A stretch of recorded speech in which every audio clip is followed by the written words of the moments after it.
নম্বর এপিসোডে ইয়োনার লোকদের দেখে হেল্প চেয়ে চিল্লালে গিয়ন তার মুখে হাত চেপে বলে কি করছো, তারা চীন থেকে এসেছে আর চীন হচ্ছে মেয়েদের ধরে নিয়ে রাজার কাছে পাঠায়। ইয়োনা বলে আসলে কি চীন নামে কিছু আছে? গিয়নের কথা মতো ইয়োনাও চুপ হয়ে যায় আর দুজনে লুকিয়ে পড়ে, কিন্তু একজন সেনা তাদের দেখে ফেলে আর বন্দি করে নিয়ে আসে, তারপর তাদের জেলে বন্দি করে রাখে। ইয়োনা এই সমস্ত কিছু দেখে চিল্লাতে থাকে আর বলে আমাকে এখান থেকে বার করো, আমি এখানে থাকতে চাই না। গিয়ন তাকে বলে তুমি চুপ করে থাকো, এসব কিছু হবে না। সেখানে অন্য মহিলারাও তাকে চুপ করতে বলে। তখন ইয়োনা জেলের তালা মহিলাদের কাপড় চোপড় দেখে সে এবার বিশ্বাস করে যে সে আসলে জুসেনের রয়েছে। গিয়ম বলে আমি তো সে কখন থেকে বলছি এটা জুসেন, কিন্তু ইয়োনা তো মানতেই চায় না, সে চিল্লাতেই থাকে সে এখানে থাকবে না। তখন সেনারা এসে তার আর গিয়মের মুখ আটকে দেয়। তখন ইয়োনা বসে বসে ভাবে আমি কত খুশি ছিলাম, কিন্তু এখন আমার সাথে এসব কি হচ্ছে। প্রথম ওই ছেলেকে পেলাম যে কিনা নিজেকে রাজা বলছিল, যদি এটা সত্যি জুসেন হয় তাহলে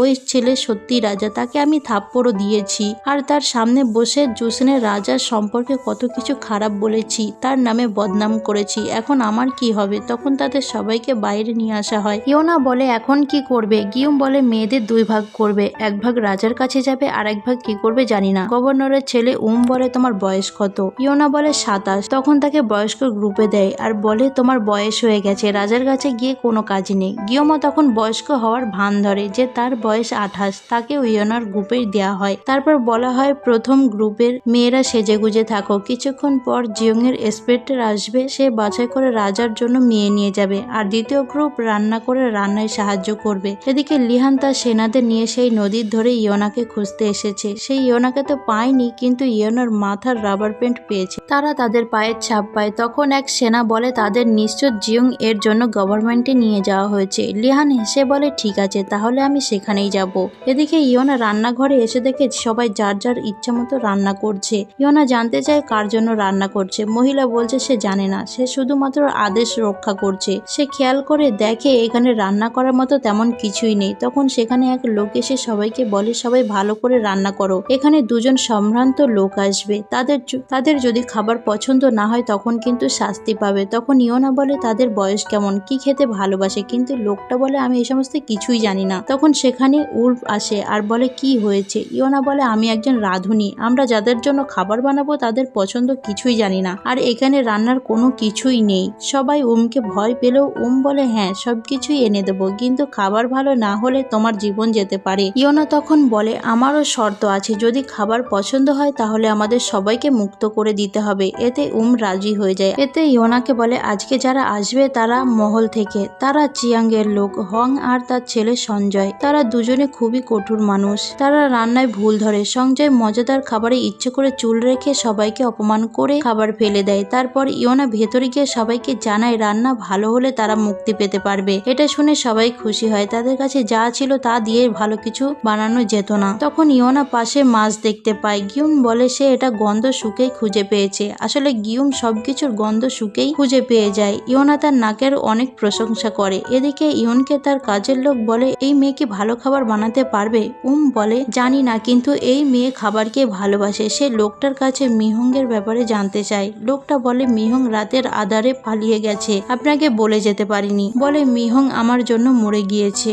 এদিকে ইয়োনা মাছটাকে কাটতে চেষ্টা করে, কিন্তু অনেক শক্ত থাকার কারণে কাটতে পারে না। তখন সে চোখ বন্ধ করে মনে করার চেষ্টা করে ওভেন ছাড়া কিভাবে রান্না করা যায়। তখন মনে পড়ে লো টেম্পারেচারে এই মাছ সেদ্ধ করলে বেশি মজা হয়। সিন কাট হলে মুখ যুগে দেখি। সে তার দাসীকে বলে গভর্নর অফিসে কি হচ্ছে। দাসী বলে হং আর সঞ্জয় যাচ্ছে। মুখজু বলে গভর্নরের নাতিকে যখন লিহানের জন্য চাইবে তখন তার চেহারা দেখার মতো হবে। এদিকে সঞ্জয় তার বাবার গভর্নর অফিসে পৌঁছে যায়। এদিকে ইয়োনা তার কাজ করছে, পানিকে হালকা তাপে আনতে হাত দিয়ে অনুমান করছে। তারপর সে মাছকে ছোট টুকরা করে কেটে হালকা গরম পানিতে ডুবিয়ে দেয়। এদিকে সঞ্জয় মেয়েদেরকে দেখছে কাকে রাজার জন্য বাছাই করা যায়, কিন্তু কাউকেই তার পছন্দ হয় না। তখন তারা খাবার খেতে আসে, কিন্তু সামান্য মাছের টুকরা দেখে সঞ্জয় রেগে যায় যে আপনার এত বড় সাহস, সামান্য মাছের টুকরা দিয়ে জিয়ংয়ের ইন্সপেক্টরকে অপমান করছেন।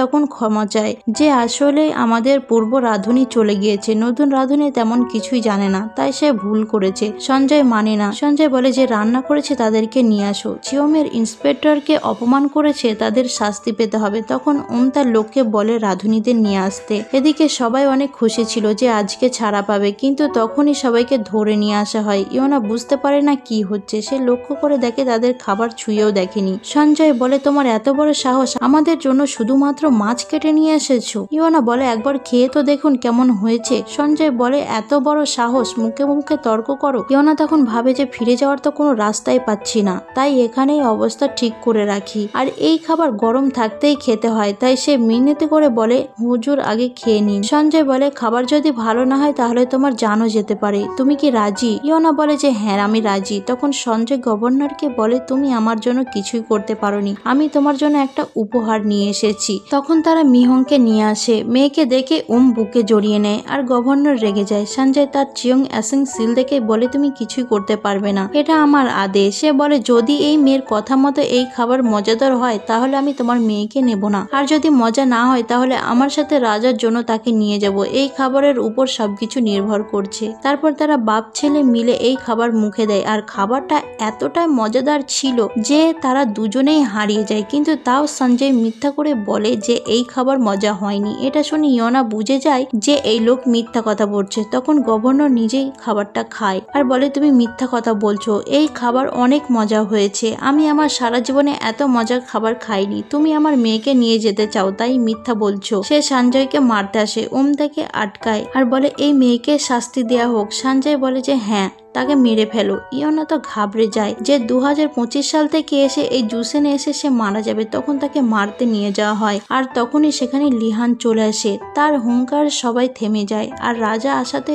সবাই মাথা নিচু করে তাকে সম্মান জানায়। ইওনা সবার দেখা দেখে মাথা নিচু করে রাখে। লিহান তখন সোজা ইওনার কাছে আসে, সে এতক্ষণ সবকিছুই শুনেছে। সে বলে তোমার কথা অনুযায়ী এই খাবার এত স্বাদের হলে আমিও খেতে চাই, ওঠো ডাইনি। ইওনা লিহানের কণ্ঠস্বর শুনে বলে গলাটা কেমন যেন চেনা চেনা লাগছে। সে রাজার দিকে তাকিয়ে দেখে যে তো সেই ছেলে যাকে সে রাজা বলে সম্বোধনই করেনি আর তাকে মানিওনি, সারাদিন তাকে অনেক অপমান করেছে। কিন্তু এই ছেলে তো সত্যিকারেই রাজা। ইওনা ভাবে সে এবার শেষ, আর লিহানও মনে মনে ভাবে তুমি যা বেয়াদবি করেছো তার শাস্তি তোমাকে পেতেই হবে, চলো সেই খাবার খাওয়া যাক। তো রাজাকে সেই খাবার দেওয়া হয়। লিহান ইওনাকে আগে খেতে বলে। ইওনা ভয়ে ভয়ে এগিয়ে আসে আর খায়। আসলে খাবারটা অনেক মজার ছিল, কিন্তু এটা তো জুসেনের সেই রাজা যে খাবারের স্বাদ নিয়ে অনেক সতর্ক। তখন লিহান খাবারটা মুখে দিয়ে বুঝতে পারে আসলে অনেক মজা হয়েছে। সে খাবারের স্বাদে হারিয়ে যেতে থাকে। সে ইওনাকে বলে তুমি এই খাবার কিভাবে বানিয়েছো? ইওনা বলে স্বাদের রাজা খুব সহজেই মজাদার খাবারের স্বাদ ধরে ফেলেছে। সে বলে আমি এটা মজা করার জন্য নানা আইটেম যোগ করেছি। লিহান বলে আইটেম? লিহান বলে আমি আমার সারা জীবনে এরকম মজাদার কিছু খাইনি। সে সঞ্জয়কে বলে খাবার তো মজার, তারপরেও আপনারা ভুল কেন ধরছিলেন? সঞ্জয় বলে এত মজার খাবার রাজাদের জন্য যোগ্য, আমার মতো সাধারণ মানুষ এই খাবারের যোগ্য না। লিহান ইওনার দিকে তাকিয়ে বলে তুমি বলেছিলে তুমি একজন বাবুর্চি, তুমি আসলে একজন ভালো বাবুর্চি। ইওনা বলে যে হ্যাঁ। লিহান বলে পুরুষেরা বাবুর্চি হয়, তুমি মেয়ে হয়ে কেন বাবুর্চি হলে? ইওনা বলে আমার বাবার স্বপ্ন ছিল রান্না করা, ওনার কাছেই শেখা। লিহান বলে আফসোস হয় না? ইওনা বলে না, এটাই আমার ভাগ্য, মাঝে মাঝে কিছু পেতে হলে কিছু হারাতে হয়। এবং রাজা তার নাম জিজ্ঞাসা করে এবং তার বয়স জানতে চাইলে ইওনা 27 বছর বলে লিহান চমকে যায় যে 27 বছর, কিন্তু দেখে তো মনে হয় না। লিহান তখন স্বামীর কথা জিজ্ঞাসা করলে ইওনা বলে তার এখনো বিয়ে হয়নি। তখন লিহান আরো চমকে যায়। লিহান বলে বিয়ে হয়নি? এত বড় মেয়ে এখনো বিয়ে হয়নি? কি কষ্টের কথা, মানে আগের যুগে তো মেয়েদের খুবই অল্প বয়সে বিয়ে হয়ে যেত। ইওনা বলে না না, এটা কোনো ব্যাপার না। লিহান আবার জানতে চাই ইওনা কোল থেকে এসেছে। ইওনা বলে সত্যি বলবে নাকি মিথ্যা বলবে? আর সত্যি বললেও কেউ বিশ্বাস করবে না। তাও সে বলে আজ থেকে 500 বছর পরে দুনিয়া থেকে এসেছে। লিহান তার কথা শুনে বলে তোমার রান্না ভালো, কিন্তু মাথাটা খারাপ, রান্নার খাতিরে তোমাকে ক্ষমা করে দিলাম। ইওনা তো ভেবেছিল তাকে মুক্ত করে দেয়া হবে, কিন্তু লিহান বলে এই বাবুর্চিকে আগামীকাল বন্দি করে মহলে নিয়ে যাবে। সঞ্জয় গভর্নরের নাতির কথা বলে তাকেও নিতে বলে। তা দেখে ইওনা অবাক হয়। ইতিহাসে যা পড়েছিল সবই সঠিক, যে এই রাজা খুবই কঠোর আর নির্যাতিত ছিল। সবাই চলে গেলেও হং যায় না। তখন লিহান বলে আপনি যাচ্ছেন না কেন? হং বলেন আপনি এসব ঠিক করছেন না, নিজের নিজের জ্ঞানে ফিরে আসুন। তাকে এই সমস্ত বলতে দেখে লিহান তো রেগে যায়। সে বলে এখন পরিবারের কথা আসাতে এত কথা বলছেন, কই আমার মায়ের বেলায় তো এত কথা বলেননি, আপনার জন্য আমার মা মারা গিয়েছে, মানে লিহানের মায়ের মৃত্যুতে ওনার হাত ছিল। সে সেনা ডেকে ওনাকে বন্দি করতে বলে। সিন কাট হলে ইয়োনা আর গিউনকে দেখতে পায়। গিউন বলে রান্না তো রাজার পছন্দ হয়েছিল, তাহলে সবাইকে ছেড়ে দিল আর আমাদের কেন বন্দি করে রাখলো? ইয়োনা বলে তা আমি জানি না, কিন্তু আগামীকাল আমাদের মহলে নিয়ে যাওয়া হবে, তার আগেই আমি আমার জায়গায় ফিরতে চাই। গিউন বলে সেই জায়গাটা কোথায়? ইয়োনা তখন বলে আমি বললে তো বিশ্বাস করবে না। গিউন বলে বিশ্বাস করব, আপনি যখন এসেছিলেন তখন এত সুন্দর গ্রান এসেছে যে আগে কখনো পাইনি, আর এত স্বাদের খাবার আগে কখনো খাইওনি, আমি আপনাকে বিশ্বাস করি। ইয়োনা বলে আমি 500 বছর পরে দুনিয়া থেকে এসেছি, সে কিভাবে এসেছে তা বলতে থাকে, কিন্তু গিউম কিছুই বুঝতে পারে না। তখন ইয়োনার মাঙ্গুম রং বইটার কথা মনে পড়ে যায়, যে বইটা পড়ার পরে সে এখানে চলে এসেছিল, আর বইটা এখন পাহাড়ে আটকে আছে। সে বইটা পেলে আবারও ফিরে যেতে পারবে, কিন্তু বইটা পাবে কি করে? এখান থেকে তো মুক্তি পাবে না। এদিকে রাজা রাতের আকাশে তারা দেখছিল, তখন সেখানে সঞ্জয় আসে। সঞ্জয় বলে বাহিরে ঠান্ডা, ভিতরে চলুন। লিহান আর সঞ্জয় ছোটবেলার বন্ধু, তারা দুজনে ফাইট করতে থাকে। তারপর লিহান বলে ইয়োনা আর গিউমকে ছাড়া চীন থেকে আর কোনো মেয়ে কালকে প্রাসাদে যাবে না। সঞ্জয় বলে গভর্নরের নাতিও না? লিহান বলে না, হোয়াং চাকরি ছেলে দিলে এই মেয়ে এমনিতেই সরকারের চাকর হয়ে যাবে। সঞ্জয় বলে আপনার কি জিয়ং পছন্দ না? লিহান বলে না। তখন তার ইয়োনার কথা মনে পড়ে যায়, যে এই রাজা খুবই অত্যাচারী আর মেয়েবাজ। সে বলে আমি শুধু মায়ের বদলা নেওয়ার জন্য এতদিন জিয়ম চালু রেখেছিলাম। সঞ্জয় বলে হঠাৎ বন্ধ করে দিলে আপনার দাদির নজরে আসবে। লিহান বলে এই সমস্ত ছোটখাটো বিষয়ে ওনার মনোযোগ নেই। এদিকে ইয়োনা আর গিউমকে কথা মতো মুক্তি করে দেয়, কিন্তু রাজার কাছে এই সংবাদ পৌঁছে যায় যে ইয়োনা আর তার সাথী পালিয়ে গিয়েছে। ইয়োনা গিউমের কাছে তার বাবা মার সম্পর্কে জানতে চাইলে গিউম বলে তার কেউ নেই, তার বাবা যুদ্ধে গিয়ে মারা গিয়েছে, আর তার মা তার বাবাকে খুঁজতে গিয়ে ডাকাতের হাতে মারা গিয়েছে। তো ইয়োনা তাকে সান্ত্বনা দেয় আর বলে আমি যদি তোমাকে 500 বছর পরের দুনিয়া নিয়ে যেতে চাই, তুমি কি যাবে? গিউম বলে যাওয়া যাবে নাকি? তাহলে সে ভালো শেফ হতে চায়। ইয়োনা বলে সে তাকে ভালো শেফ বানাবে। তারপর তারা ওই পাহাড়ের কিনারে ব্যাগ খুঁজতে আসে, কিন্তু ব্যাগটা পায় না। গিউম তখন পেছনের দিকে তাকিয়ে চিল্লান দিয়ে ওঠে। ইয়োনা তাকিয়ে পড়ে যেতে গেলেই রাজা তাকে ধরে ফেলে আর বলে এবার বলো কেন পালিয়েছিলে? ইয়োনা বলে মহারাজ আমার ব্যাগ খুঁজতে এসেছি, যেটা আপনি তীর দিয়ে ফেলে দিয়েছেন। এই ব্যাগে আমার একটা জরুরি বই ছিল। লিহান বলে এত জরুরি বই? ইয়োনা বলে হ্যাঁ, আমার অনেক জরুরি বই। লিহান তখন এক সেনা দিয়ে ব্যাগটাকে তুলে নিয়ে আসে, আর ইয়োনা ধরার আগে সেটা রাজা আবার তীর মেরে ছুঁড়ে ফেলে দেয়। ইয়োনা তো চিৎকার দিয়ে ওঠে। লিহান বলে এবার তো আর পালানোর কোনো রাস্তা নেই। ইয়োনা বলে মহারাজ আমার ব্যাগটা এনে দিন, আপনি যা বলবেন আমি সব শুনবো। লিহান বলে আমি যা বলবো তুমি সব শুনবে? তারপর তাকে আবার বন্দি করে মহলে নিয়ে যাওয়া হয়। গিউম বলে যা করবো আমরা দুজন মিলে করব। ইয়োনা বলে হ্যাঁ, আমরা দুজন একসাথে থাকলে কেউ কিছু করতে পারবে না। এদিকে সঞ্জয় বলে মহারাজ আপনি এই মহিলাকে আপনার সাথে কেন নিয়ে যাচ্ছেন? লিওন বলে আমি তাকে সহজ মৃত্যু দিতে চাই না, তাই। সেই ইয়োনার দিকে তাকালে ইয়োনা মনে মনে বলে বন্দুক থাকলে এখনই তোকে মেরে ফেলতাম। সে যেমন করে লিহানও ইয়োনার মতো করে তার দিকে তাকায়। এদিকে মহলে মকজু সাতারা বাজাচ্ছিল, তখন তার একটা সিন মনে আসে। সে তখন রাজকুমার জেসনের কাছে ছিল। জেসন তার বাহুতে ছিল। সে বলে রাজার নাকি একটা মেয়ে নিয়ে আসছে। মকজু বলে গভর্নরের নাতি। জেসন বলে যেভাবেই হোক তাকে তোমার মায়ের ডুবিয়ে রাখবে,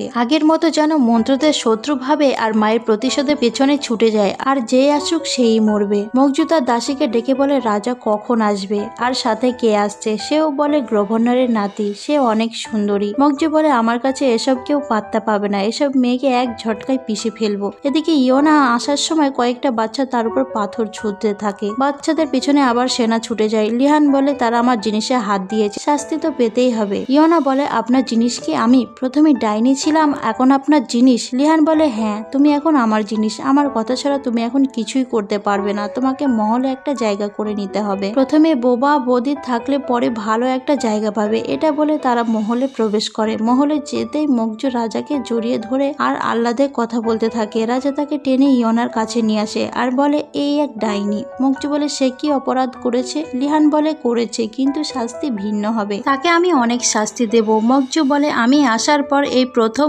মকজুর রাজ্যে কোনো মহিলাকে ধরে এনেছেন। তখন ইয়োনা মকজুর দিকে তাকায়, যার কথা ইতিহাসে পড়েছে। এই মকজু অনেক অত্যাচারী, যে কিনা নিজের হাতে আঙুলের গোড়ায় রাজাকে নিয়ে ঘোরাতো আর রাজার নাম করে দুনিয়ার অত্যাচার আর অপরাধ করত। তো মকজু ইয়োনার দিকে তাকিয়ে বলে তাহলে তাকে আমি আমার কাছে নিয়ে যাই, তাকে আমি ভালো পোশাক পরিয়ে আপনার কাছে পাঠাবো। তখন লিহান বলে না, তাকে এই জন্য আনিনি, তাকে অন্য কাজে এনেছি। বললাম না সে কোনো মানুষ না, সে একটা ডাইনি। মকজু ইউনার দিকে তাকায়। ইউনা তার চোখের দিকে তাকিয়ে বলে তার চোখ দেখে মনে হচ্ছে তার পরের শত্রু আমি। তখন লিহান ইউনার থুতনিতে ধরে বলে তাকে আমি এত শাস্তি দেব যে মরার জন্য আমার কাছে ভিক্ষা করবে। কিন্তু মকজু ইউনার দিকে কেমন করে যেন তাকিয়েছিল, কারণ ইউনা দেখতে আসলেই অনেক সুন্দর ছিল। আর 2 নম্বর পর্বটা এখানেই শেষ হয়ে যায়। আপনাদের যদি ভালো লেগে থাকে অবশ্যই লাইক, শেয়ার, কমেন্ট করবেন এবং দেখা হবে পরবর্তী পর্ব নিয়ে। Thank you for watching.